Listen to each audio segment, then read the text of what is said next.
Në këtë televizion ka qenë një deklaratë e mbrëmshme e Baton Haxhiut, e citoj pak më herët Bledi Kasmi, dhe duket se ka shkaktuar dhe po shkakton ca lëvizje të lehta deri në këto momente sismike diplomatike. Ndjekim pak deklaratën e frikshme të Baton Haxhiut. Mbrëm. Kablogrami i fundit i kësaj i këtij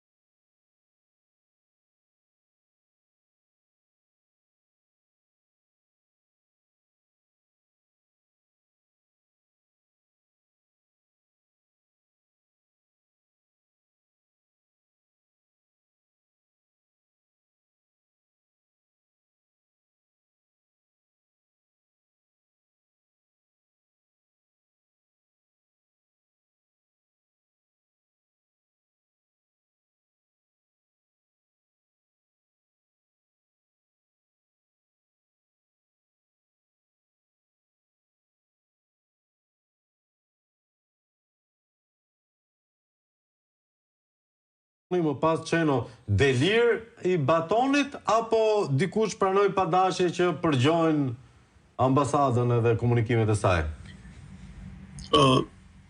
Flavio, do më lejosh për diçka. E para që po e them nga ana teknike, nuk e dëgjova fare që tha Batoni, po është një rregull nga gazetari që nga ambasada jonë, domethënë nga ambasada amerikane këtu te ne për në Departament Shtetit, është i datës 16 dhjetor ku fliste për Mjelinda Karçanaj dhe i ka rënë fuqia ambasadës se nuk ka më komunikime, nuk çon më informacione dhe Belind Kolliçi i tha është çmenduri që ti e di se çfarë komunikimi ka pasur në kablogramin e brendshëm të ambasadës me Departamentin e Shtetit. Flavio, do më lejosh për diçka që është një rregull nga gazetari që nuk merresh me kolegun, domethënë. Dorsa po të më pyesësh për Akshin, po të them që është realisht një nga skandalet më të mëdha të këtij vendi. Dhe mua më vjen keq që ne nuk kemi akoma mundësinë, fuqinë që ta shqyrtojmë në çdo moment këtë. Është nga gjërat më të paimagjinueshme, domethënë. Dorsa do ma lejoni këtë për etik profesionale, domethënë nuk mund të merrem Jo, nuk kemi gjë me Batonin edhe me shijet e Batonit. Jo, e marr vesh, por e marr vesh, ata le të merren me mua, po nuk më intereson fare. Ai më vjen keq t'ja them Flavio. Mund ta kemi bërë çmendurinë të përgjojmë ambasadën amerikane? Po patjetër kjo funksionon. Funksionon në për vendet e sotme, dëgjuam se si, ose në kohën e zonjës Merkel pam që autoritetet gjermane përgjonin ato amerikane. Besoj po ashtu që në të gjitha vendet ne përgjohemi. Madje besoj që edhe ne të tre përgjohemi. Tash e kam humbur fare konceptin e përgjimit e kështu. E di çfarë më vjen keq, Flavio?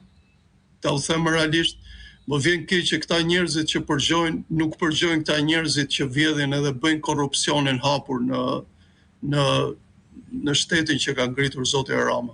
Do mirë kuptoni edhe një herë që s'duhet merrem as me Batonin, as me Qeno, jo, edhe diçka, Flavio, më vjen keq them sepse ka disa kolegë që i ke në të gjitha mediat, domethënë qoftë pozitës, qoftë opozitës, e duket që mendimet e tyre kanë shumë më funksion se sa mendimet tona, domethënë. Dhe mua më vjen keq sot jam për herë të parë me kolegun studio që ndruam mendime dhe vizionet tona. Më vjen keq që nuk kemi mundësi që të ndajmë gjëra më tepër me individ të cilët mund të thonë këtij vendi gjëra më shumë. Dhe ky është trishtimi.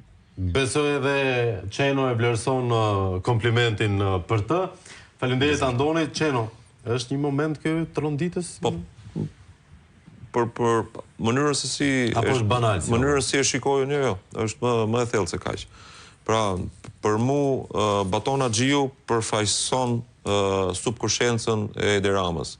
Pra, nuk ishin fjalët e Baton Haxhiut ato që dolën mbrëm në opinion, por janë fjalët e të pavetdijshmes së Edi Ramës. Edi Rama sot ka një problem të vetëm, që është drejtësia shqiptare. Ka një problem të vetëm, që është SPAK-u, i cili ka depërtuar deri në ato themelet e strukturës apo arkitekturës të pushtetit që ai ka krijuar bashkë me bashkëpunëtorët e tij, sigurisht.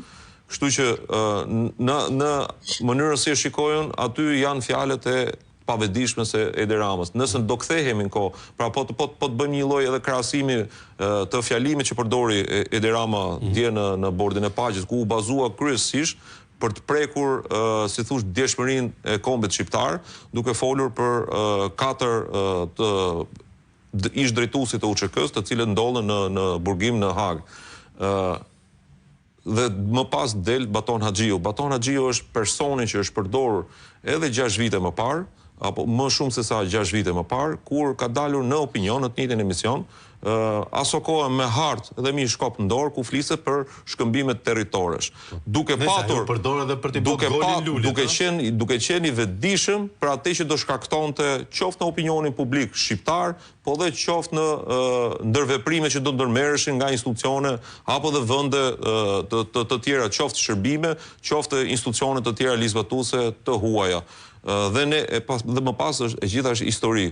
Unë kam patur një kurreshte time të brendshme, për ditur nëse aso kohë ka qenë vetë presidenti i Kosovës, Hashim Thaçi, i cili e nxorri Baton Haxhin në opinion, apo dikush tjetër. Rezulton që në atë periudhë nuk ka qenë Hashim Thaçi personi që ka nxjerrë Baton Haxhiun në opinion, por ka qenë kryeministri i Shqipërisë. Dhe çdo gjë tjetër është histori. E qartë, edhe në këtë situatë mendon se do ketë reagimi nga ambasada? Ata kanë mënyrën e tyre të interpretimit të fakteve që janë thënë, sigurisht janë shumë të vetëdijshëm. Ne kemi informacionin që ambasada amerikane jo vetëm është e ndrojtur, si të themi, kërsi bordit paqes e tjerë, pra këtij presioni që dhe intimidimit që po kërkon Edi Rama dhe kryeministri, qeveria nëpërmjet këtyre individëve, t'i bëj ambasadës amerikane. Ambasada amerikane është çdo ditë në lëvizje, qoftë duke i dhënë mbështetje hapur institucioneve të drejtësisë dhe qoftë duke bërë deklarata publike dhe duke takuar edhe aktorë të tjerë brenda maxhorancës, siç ishte rasti i kryetarit të parlamentit apo dhe i Tavlan Pallës, ku japin, nuk do të harrojmë, vërtet flitet për këtë kablogramin. Po ambasada amerikane në një farë mënyrë ka qenë një ndër infrastrukturat e përfaqësuese edhe të maxhorancës, pra ministrës së jashtme, për takimet që ka realizuar në Washington para 2 javësh. Pra, ambasada amerikane sigurisht është në kontakt të drejt për drejt me Departamentin e Shtetit, edhe në vende ku ende nuk kemi ambasador të zgjedhur nga presidenti amerikan, është një strukturë e tërë diplomatësh, e cila është në kontakt të vazhdueshëm, sepse ne kemi ambasadorët dhe drejtuesit të departamentit, sekretarët e shtetit ndrohen her pas here, por kemi trupat që funksionojnë dhe punojnë në këto institucione me dekada të tëra, dhe ata e dinë kush janë detyrat dhe se si duhet mbrojnë interesin kombëtar amerikan në këtë rast. Ne kuptoj. Ndërsa interesat europiane duket se janë zbërthyer nga Reuters, që ka një javë rresht që flet vetëm për korrupsionin në zemër të qeverisë shqiptare. Po sigurisht, pra ne kemi parë kohët e fundit edhe angazhimin e drejtë për drejtë të politikës gjermane nga njëra anë, por edhe të institucioneve ligjvatuese gjermane, shërbimin gjerman nga ana tjetër, dhe gjithashtu kemi edhe mediat kombëtare gjermane, të cilat po bëjnë edhe, jo thjesht analiza, po bëjnë skupe, le të themi, mediatike në lidhje me Shqipërinë. E kuptoj. Qenë faleminderit shumë për kohën. Kënaqësi ime. Edhe Andonin e falenderova dhe e përshëndes tani. Ne mbyllim këtu, miq të dashur, do të jetë një fundjavë interesante, le të shpresojmë që të jetë me kohë shumë